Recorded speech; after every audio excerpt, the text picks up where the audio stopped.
అందరికీ నమస్కారం అండి. కాశీలో కాయో పండో వదలమంటారు. దాని అర్థం ఏమిటో ఇప్పుడు మనం తెలుసుకుందాము. మనం ఎప్పుడైనా కాశీకి వెళ్ళినప్పుడు కాశీ గంగలో మీకు నచ్చిన ఏ కాయో ఏ పండో వదలమంటారు. అయితే మనం ఏ కాకరకాయో ఏ అరటి పండో వదలడం కాదండి అది అర్థం.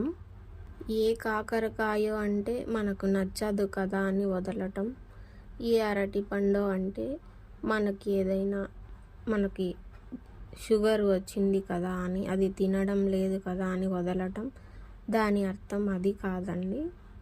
దీని అర్థం ఏమిటో మనం బాగా అర్థం చేసుకుంటే, ఏ కాయో అంటే కాయం అని అర్థం చేసుకోవాలి. కాయం అనగా దేహం అన్నమాట. దేహం మీద ఆశలు మోహాలు లేకుండా, అంటే ఆశలు కోరికలు లేకోకుండా అది సాధ్యమా అంటే కాదండి. అత్యంత మోహం అంటే అతి మోహం వల్ల వచ్చే దుఃఖం ఉంటుంది కదా, అలా లేకుండా అతి కోరికల వల్ల కలిగే దుఃఖం వస్తుంది కదా, అలా లేకోకుండా ఆశలు కోరికలు లేకోకుండా అన్నట్లుగా అర్థం చేసుకోవాలి.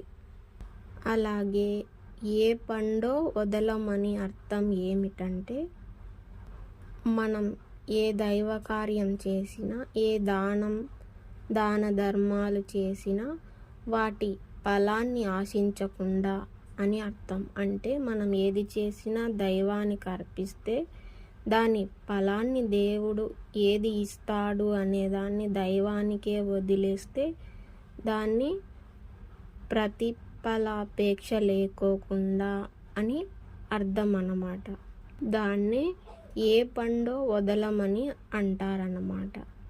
అలా మనం ముందు చెప్పుకున్నట్టు కాయం మీద మోహాలు ఆశలు లేకోకుండా అని చెప్పుకున్నాం కదా, అలా ఆశలు కోరికలు లేకోకుండా మనం ఏ అన్నదానమైనా ఏ కార్యాన్ని దైవ కార్యం చేసినా వాటి ఫలం అనేది ఉంటుంది కదా.